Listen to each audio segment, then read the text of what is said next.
Welcome to Bodkins Curiosity Shop, where you'll find the unique, the bizarre, and sometimes the haunted. Feel free to look around, peruse the items, and never fear, there's nothing here that bites. Hard anyway. Hello there, and welcome back to Bodkins Curiosity Shop. Thank you for stopping into the shop, your home for horror, fantasy, and science fiction. I am your shopkeeper, Chris Baker, and today, an interesting item. I've taken the liberty of pulling this box out, and if you'll see, it is full of an assortment of crystals. Now, crystals can have various meanings, and some believe even various powers. But is this crystal here that I've selected out of the batch, this is a particular crystal of particular significance long ago in a galaxy far, far away. So without further ado, let's pull out the mutoscope and take a look at the new Star Wars series, The Acolyte. So the Acolyte.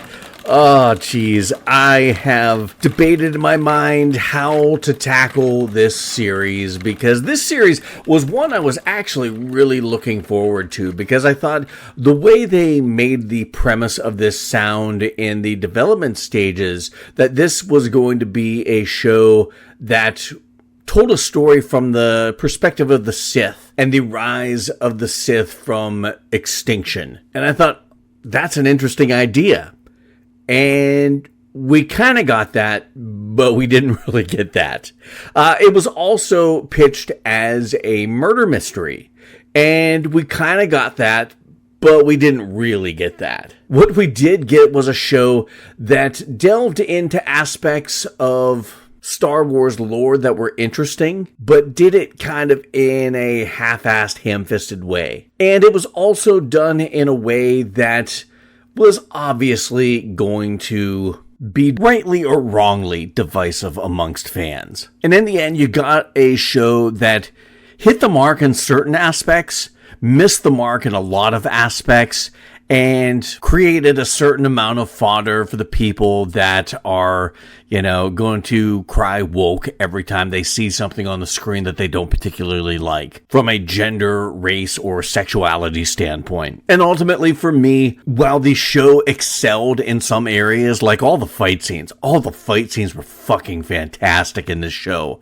Some of the acting was really good. Lee Jong-jae was really good in this. He learned English for this role of Master Soul and did a really good job, even though the character, there were some issues with the character later on in mainly the last couple episodes that I found even his fantastic acting could not save this character from itself. And while the show excelled in things like the fight scenes and the fight choreography, it excelled in some big reveals there towards the end that I thought really worked to a degree, some better than others, but it excelled in some of those revelation type of scenes. The show failed utterly in dialogue. It failed utterly in storytelling. You had characters that did things for reasons that can only be described as, well, it was in the script. We wrote it that way in the script, so that's why this character made this decision. And there's no rhyme or reason to it. So if you haven't watched The Acolyte, I don't want to talk about it in vague terms anymore. If you haven't watched The Acolyte, go watch it. And like I said, it has some good aspects to it, but mostly it's not terribly enjoyable. It had a ton of potential. It had potential for days. It just, a lot of that potential was never realized because of the storytelling, because of the script writing, because of the dialogue. It really failed in some of those key storytelling areas that made some of the good things that it did not very impressive, or maybe not that it wasn't impressive, but it couldn't save. The fight scenes couldn't save the show. But go watch it. Don't take my word for it. Don't take anybody's word for it. There's a lot of people that love this series, and you might be one of them. So go watch it and then come back and hear what my thoughts are. See if they parallel what you think, or maybe we saw completely different shows. But go watch it, then come back and listen to my thoughts. If you haven't watched it, you don't care about spoilers one way or the other, you don't know as if you're even going to watch this, but you want to hear what I think about it, then we're going to head on into some spoiler territory. So I thought the series started out okay, because I like that first episode. They really set up this story about these twins that one's good and one's bad. One's heading towards the dark side of the Force. One is a former Padawan who left the Jedi Order because she just couldn't tap into the Force like everyone thought she should be able to. You're introduced to a couple of the main Jedi that we follow through this, with Lee Jong-jae as Master Soul and Carrie-Anne Moss as Jedi Master Endara. And the way this is set up is that, it kind of fell in line with what we were told we were going to get about this murder mystery. Somebody's going around and killing Jedi, and we find out that it's May, and it's no real mystery. There's no mystery at all, because they let you know right away exactly who is going around killing Jedi. You have that scene with May and Master Endara, and the fight choreography in that, no lightsabers were used. It was all kind of that Jedi martial arts, that Force martial arts that, they've kind of talked about in some of the legends and some of the, comics and the stories and the expanded universe of Star Wars. And it was interesting. It was a really good fight scene, and we got to see a lot more of that throughout the series, which I really enjoyed. But they, even though they gave you and told you exactly who was trying to kill these Jedi, there was no mystery about it at all. The mystery was, I guess, why is she doing it? And even that wasn't much of a mystery, because by the third episode, they give you all the backstory about these 4 Jedi. They go to this planet to find a young May and Osha and want to take them, and all the shit that goes down. You see it from one perspective in that episode. You see it from the Jedi's perspective in another episode. And there again, like any mystery that's built doesn't last long, if any length of time at all, because they tell you exactly what the mystery is in like the next episode. So it's like I never felt like I'm trying to figure anything out, because they keep telling me before I have a chance to even ask the question of, I wonder why this character's doing this. I wonder who this is. And they either tell you or they make it quite obvious, like the Manny Jacinto character, Chimere, or the Stranger, as they call this character. You meet at first, he's kind of like the bumbling fool, but there were aspects of his character that everybody knew that he was the master behind May. So when they finally revealed that, it never felt like a big revelation, like an oh my god moment. It was him all along. It just was like very unfulfilling. And while this series was about the reemergence of the Sith from quote-unquote extinction, they never really focused on the Sith. So that even let me down as far as what I was made to believe this series was going to be about before it actually came out. So the two big things that they really built this show on, or at least the promotion of this show on, the murder mystery aspect of it and the rise of the Sith, it just felt very lackluster. There was no mystery, because everything was told to me before the mystery had any time to percolate. And then the rise of the Sith, they never really focused on those characters. It was more about the Jedi trying to figure out what's going on. But Jesus Christ, we get all the backstory in episode 3, or at least the backstory that matters. And then we get the payoff of that in episode 7, where they show the same events of episode 3, only from the Jedi's perspective, which you really didn't need that whole retelling of that same story from episode 3. It could have been handled in exposition Or maybe they could have done like a small flashback to show maybe a couple key moments that were different, that shows it from the Jedi's perspective.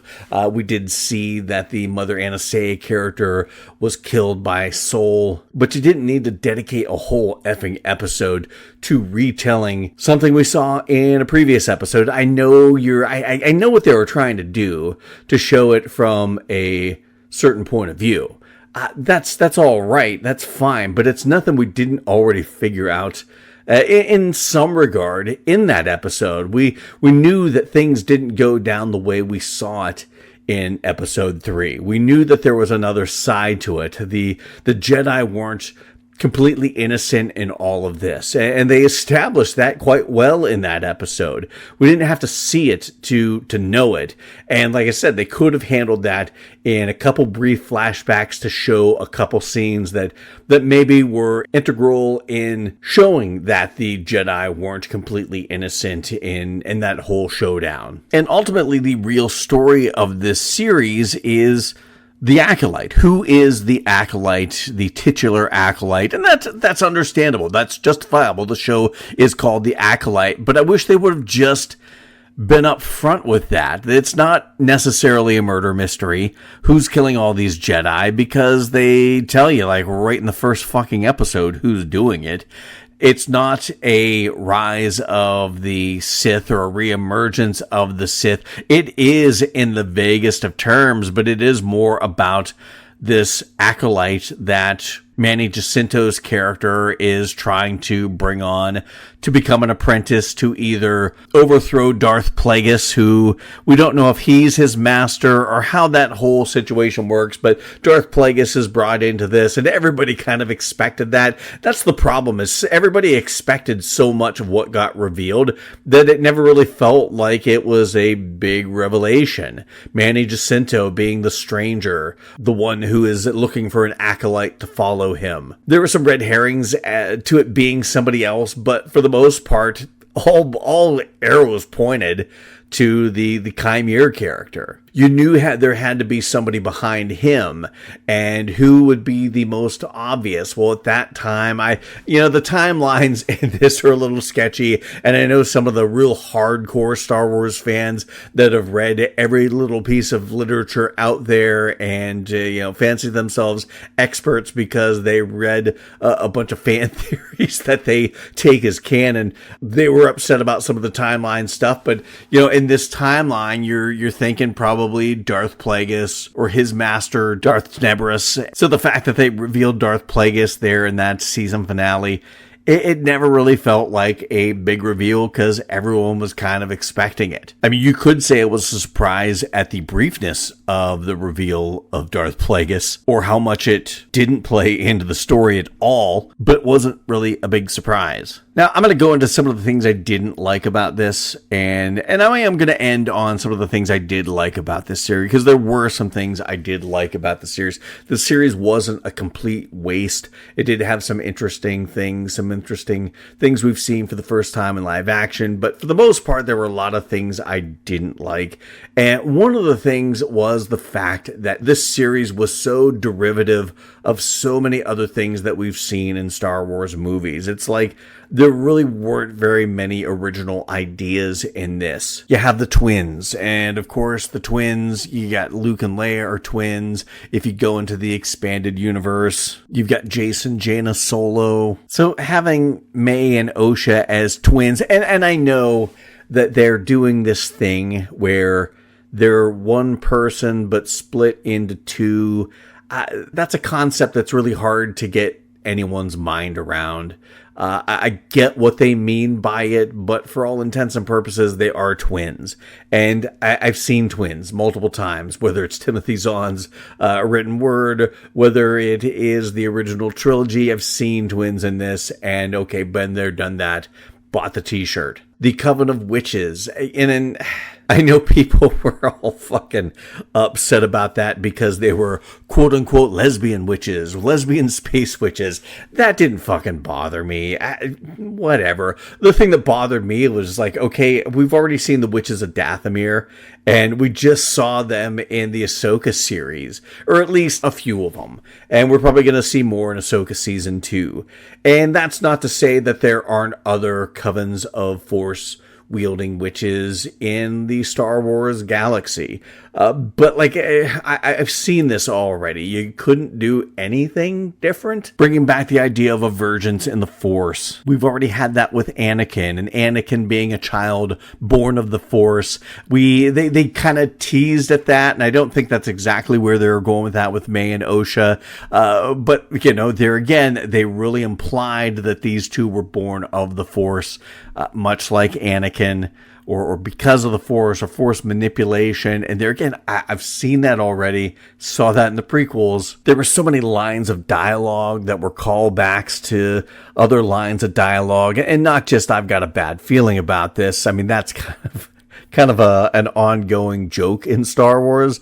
It's just to see who says it, but they were like literal lines of dialogue that were kind of pulled from all the other movies, and it never felt like there was anything original in this. And while I liked a lot of the actors in this, I just thought some of the lines of dialogue came off really clunky because the dialogue and just the way that these actors were directed to deliver the dialogue. Like Manny Jacinto, I really liked him as this character, the stranger or Chimere, and not even the Chimere character, because that character was kind of doofy and jokey, and I get it, that was all a ruse and a facade, so nobody suspected him, even though everybody suspected that he was the Sith Lord that was kind of behind everything. But he was really menacing when he was the Sith Lord, when he had on the garb. He really came across as menacing in his acting and his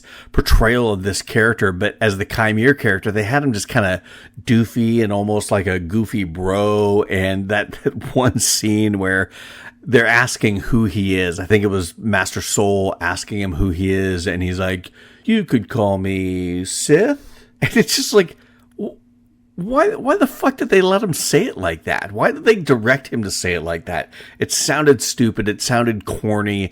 It sounded like a fucking joke. And this is supposed to be a badass, intimidating Sith Lord that there hasn't been one in hundreds of years. And it just took any menace the character had in that scene and threw it out the window. Another thing I really didn't like about this series was the storytelling of some of these characters. You know, they're supposed to be a character arc for each of these characters, and especially May. It's like she hates the Jedi, she hates her sister, she's a bad guy, and then all of a sudden on their way to the Wookiee, Kalnaka, his forest dwelling, she just automatically does a face turn in the parlance of professional wrestling and decides, nope, I'm going to go turn myself and I'm going to be a good guy. And then she gets there and there's a fight and no, I'm going to be a bad guy again. And they just kept flip-flopping, heel turn, face turning this character for no reason. That'd be one thing if they gave reason or they set up reason for her to all of a sudden just want to turn herself in and go do the right thing. But they never gave you any reason to believe she would do that or any motivation for her to do that. Not even her sister. Seeing her sister didn't change her. Just all of a sudden she decides she's going to flip teams. And it was stuff like that made no sense and made these characters and their actions not believable because nobody does things like that. Nobody just turns on a dime and decides, you know what, I'm going to do the right thing, or, you know, I'm going to turn to a bad guy today. So there are a lot of storytelling aspects that were just hard to get past because of just how unthought out they were. And probably my biggest problem with this, other than, you know, like I said, the storytelling and the motivations for characters, was the fact that it is all this whole nonsense. The new way of thinking things, there are no bad guys, there's just misunderstood people, or people that were driven to be bad because society rejected them, and all that bullshit, and that the Jedi are the real bad guys, and that the Sith are just misunderstood, and they're just trying to live their best life, and the Jedi are putting their rules down, and not letting them do the things they want to do, and that fucking goes against everything that George Lucas set up in the original films. It's not to say that the Jedi are perfect, and not to say that the Jedi aren't without flaws. It was the hubris of the Jedi that led to the Sith being right under their nose. You know, the Jedi thought that, there's no way that the Sith could be right under their nose and not go noticed, and they were so, enjoying the smell of their own farts that it did happen, and it brought the downfall of the Jedi, brought the downfall of the Republic. Jedi aren't perfect, but in this, they make it seem like the Jedi are so corrupt and so bad that they are, and it really is kind of parallels how Hollywood portrays the Catholic Church anymore, or Christianity, or the church in general. It's like, there are bad elements of any group, and there are people in any group that are self-righteous, and there are people in any group that aren't practicing what they preach, but it doesn't mean the institution as a whole is bad, and that the practitioners of that institution are inherently bad because of a few bad apples. The Jedi are supposed to be the embodiment of good, and the embodiment of all that's right, and the light side of the Force, and not doing things in anger. And it doesn't, and I hate this notion that Jedi are supposed to be stoics, that don't feel anything, don't have any emotions. And to me, I never picked that up, because Obi-Wan had emotion in the original trilogy. Luke Skywalker did things with emotion in that original trilogy as he's on the way to becoming a Jedi. Jedi aren't supposed to be stoics that are keeping their emotions suppressed. They just don't give in to the base emotions that rule the Sith. Power and lust and passion, to the extent that you're putting yourself first in striving for that power. And that really is what the Jedi and Sith, the Jedi seem to be the kind that serve others, where Sith are serve yourself. That is why there is the rule of two, because the Sith, when there were many Sith, they all went to war out trying to kill each other to become the top dog, and that's why the rule of two, a master and apprentice, because if there are more, they're going to just backstab each other to try and be the alpha. So that's what I didn't like about this. I didn't like the treatment of the Jedi. It is, it's that new bullshit mentality that the good guys are really the bad guys because they have rules and they set moral standards, and there is no good or bad. There's just, everybody doing what they want and feeling good and living their best life and YOLO and all that horseshit. So I didn't like that aspect of it. Now, one thing I did like about this, as I said earlier, I love the fight choreography in this. The fight between Indara and May at the beginning, that first episode, was really cool because it was all hand-to-hand combat. There was a fight between May and Sol later that I thought was really good. That fight between Kalnaka, Sol, and Torben, that was fucking awesome. I did like that fight scene between the Stranger and all the young Jedi and Sol in the woods outside of Kalnaka's place, and that was really good. It was a little disappointing because it was so dark and a lot of things were obstructed by trees, but I still enjoyed it. I still thought the fight scene was one of the best parts of that episode. And of course, you did have a couple scenes with Sol and the Stranger, but that fight scene between Sol and Chimere, the Stranger, the Manny Jacinto character, in that finale was fucking awesome. I absolutely loved that. That was such a cool Jedi fight because you saw so many aspects of using the Force and using lightsabers, and I thought it was pretty cool. I really enjoyed that, and how they introduced the cortosis, which, we haven't really seen in any live action stuff, but it is a big thing in some of the books and comics. And to be able to see that, and how this metal conducts electricity and it shorts out lightsabers, and that scene where the stranger is trying to pull, instead of putting his hand forward and slicing off the top of Soul's head, he's trying to pull Soul's lightsaber to his helmet to touch it and short it out. And I like how the whole time I'm thinking, Soul, just turn your lightsaber off. and he did, and I thought that was really cool. Even that fight scene between May and Osha, which was all hand-to-hand combat, it was really cool because you kind of saw that whether they're twins, whether the same person split into two, their fight style and their movements, they know each other so well. They're essentially doing the same moves and canceling each other out. It was really kind of cool. And then when you got to that end where you see Osha make the turn to the dark side when she finds out that Soul did kill her mother, I think that was one of the things from a storytelling aspect I didn't like, because all Soul kept saying is, I thought I was doing the right thing. I thought I was doing the right thing. And it never actually explained why he killed their mother, for good or bad, whether he had justified reasons or he didn't have it. He's just, he did it because he wanted to save them. He never really explained it, other than he just thought he was doing the right thing. And, every person, good or bad, thinks they're doing things for the right reasons. And I just never felt from a storytelling standpoint that worked for me. It felt like, well, he's just saying it because they wrote it that way. And a character would try to explain themselves more. A real fleshed out character would try to explain themselves more.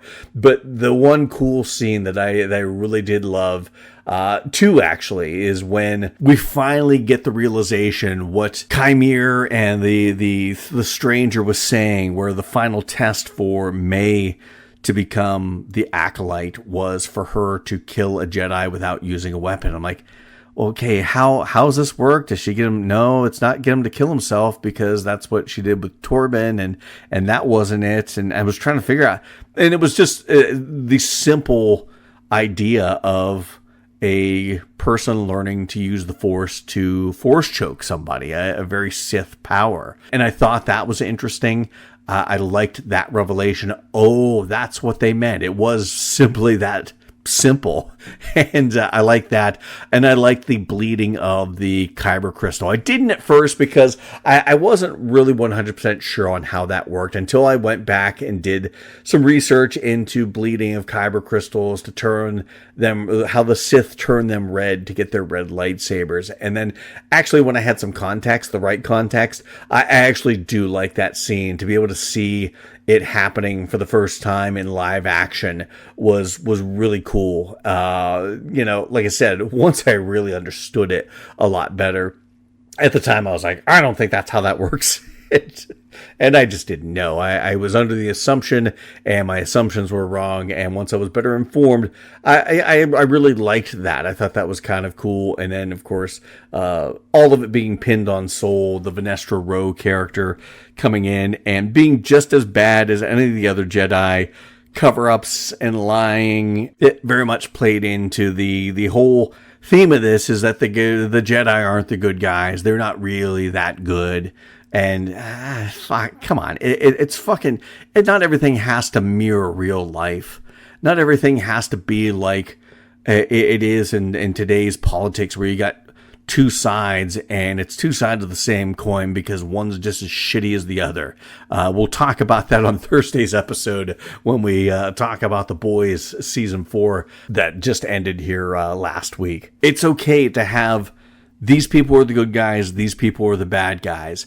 You can tell stories, making you understand why somebody made the choice to go to the dark side. You can have complicated characters that maybe go to the dark side for the right reasons, but you're ultimately going to the dark side. You're going to be a part of the bad guys. And there's nothing wrong with this. These guys are the good guys. These guys are the bad guys.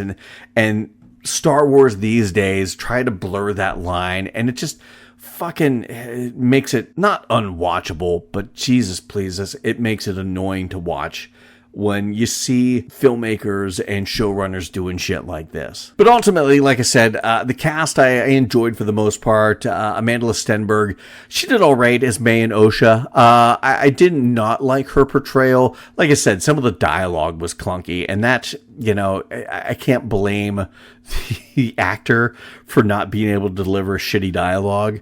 But I liked her, Rue from The Hunger Games. I thought she did a good job. She's grown up, and I think a wonderful young actress that I can't wait to see more from her. I just don't think her performance could save a character that was not terribly likable and made character turns for no real reason. And she, there's nothing that she could do in a performance that could save that. I really loved the Soul character. Lee Jong-jae, I thought, did a wonderful job. There again, towards the end, his character just fell flat because it was like, he had a chance to defend himself as to give us reasons why he did what he did. And other than just, I thought I was doing the right thing. But Lee Jong-jae really played this character well. I really liked Master Soul. He was one of the more interesting characters. And I thought it was really quite a feat for him to learn English for this role. Of course, if you watched him in Squid Game, he's speaks Korean, and he did not know English when he took on this role and learned it for this role. I just thought it was quite a spectacular feat, and he did a really good job. He added a lot of emotion and weight to this character that made you care about this character. You didn't want him to die. You didn't want him to do the things he did, and you wanted a justification for it. You wanted him to articulate, as a character, you wanted that character to articulate why he did what he did, and we just never really got that. And I think he could have nailed the emotional weight of all that, but they just didn't give him the opportunity. Charlie Barnett as Yord. I like this character. It was an interesting character, but died far too soon. Daphne Keane as Jackie Lawn. I really liked her character as Soul's Padawan, but there again, killed off way too soon in that third episode. Her kill, probably one of the more shocking. Rebecca Henderson as Vernestra Rowe.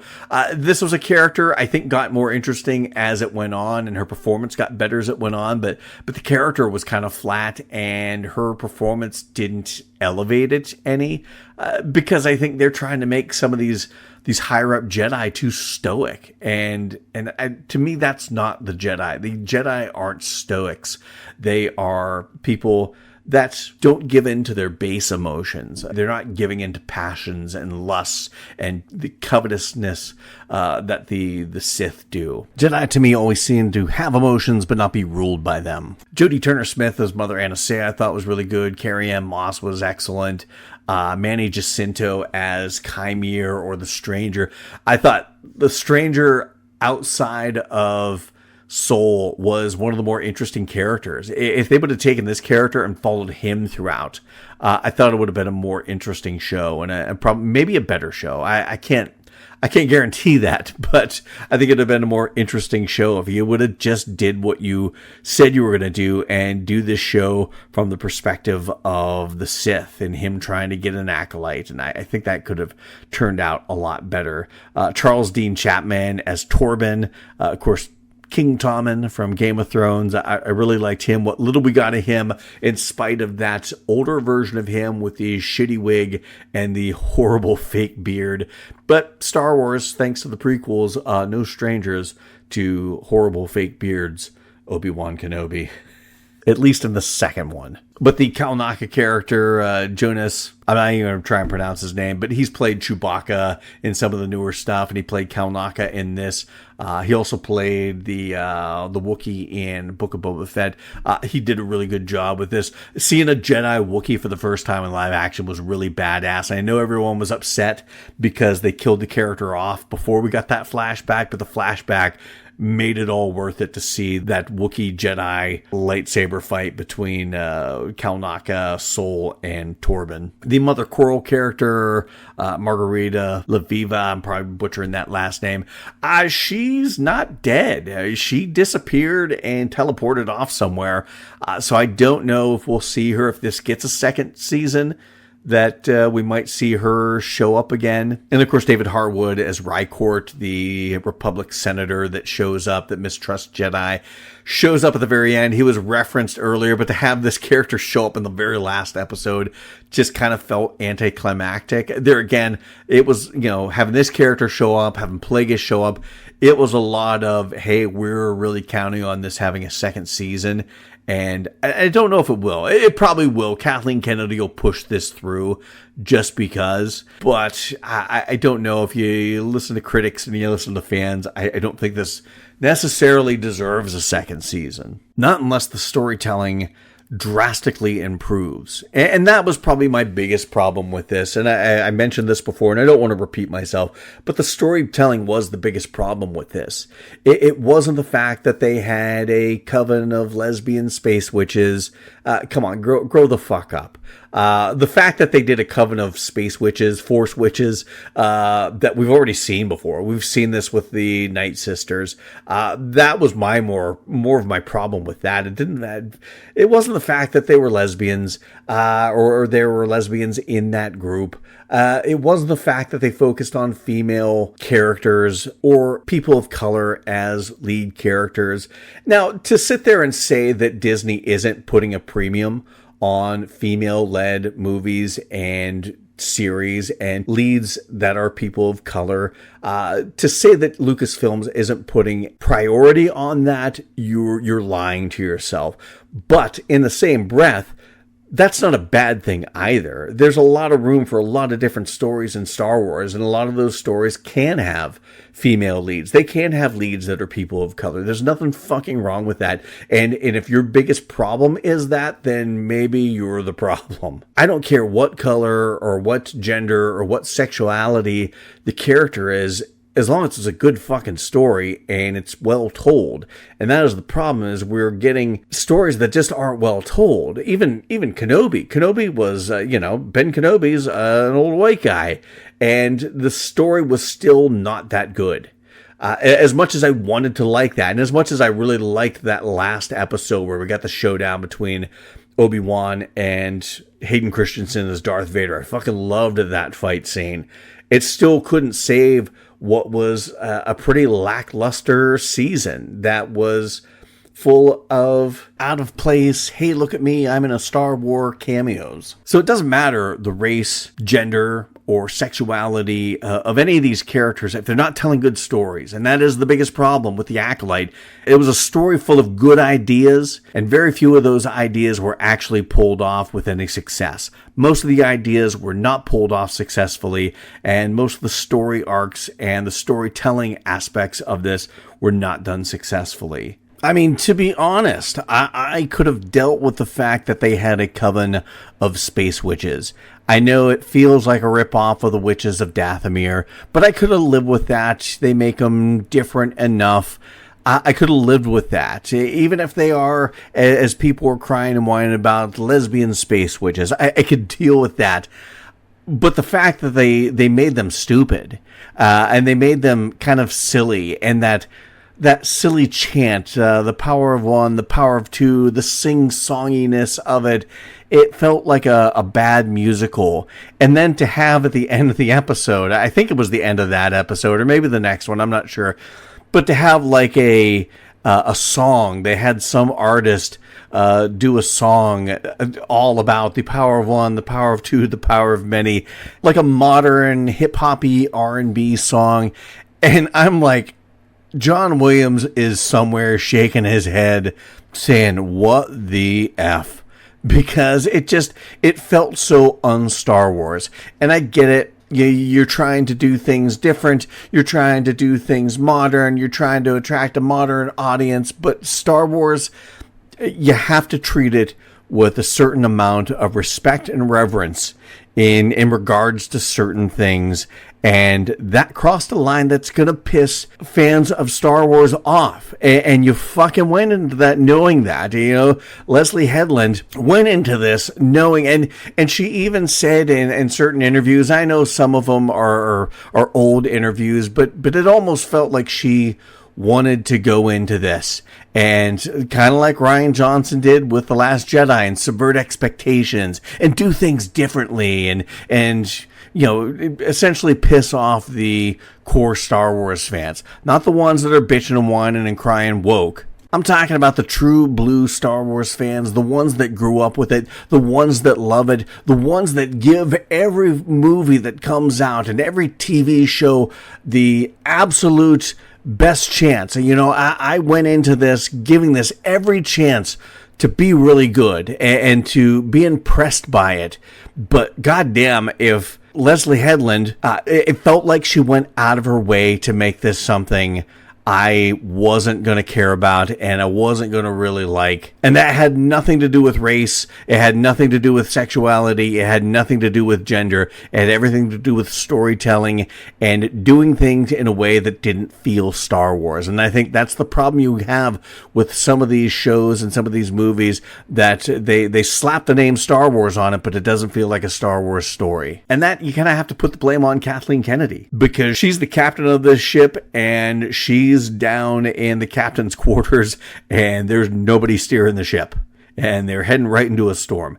I'd like to think Skeleton Crew, I think that's probably the next show up with Jude Law. I really love Jude Law. I'm really looking forward to this show and I hope it does well. I hope it's a good show. But I thought the same about The Acolyte, and you see what we got. I just didn't enjoy it. I wanted to. I certainly wanted to, but there were just so many things that just were not enjoyable about this show. It wasn't unwatchable, but it was unenjoyable for the most part, outside of a few good things. Like I said, the fight choreography, the lightsaber fights were really freaking good. I thought the effects were good for the most part. The world building was a little hit or miss, a little lackluster. I expect a little more world building in a Star Wars story, but that I can look past. But the fight scenes and the fight choreography and the sets and everything looked good. The show looked good from an aesthetic standpoint and from a special effects standpoint and from a stunt standpoint. All done really well. It was just the writing that failed this show. And no great amount of acting is going to be able to save that. And the directing. I thought some of the directing failed some of these fine actors. No amount of good acting, no amount of things looking good is going to fix bad writing and bad directing. And that's on Kathleen Kennedy. That's on Leslie Headland, the people behind this. You know, you got to get your fucking shit together. You got to get all of your ducks in a row. You can't have a good idea. We want to get from point A to point E, and you know how we get from A to B, C, D to E. That we'll figure that out later. And that's what it felt there. It's like we have these characters, we want to get them here, and all the journey in between. Well, we'll just figure that out as we go. We'll make it work. And it didn't work. It didn't work at all with this. So I've talked about this more than I planned to. Hopefully I can edit some of this down, because I didn't plan on going on this long about this show that I didn't really care for. And hopefully you did. If you liked it, then God bless you.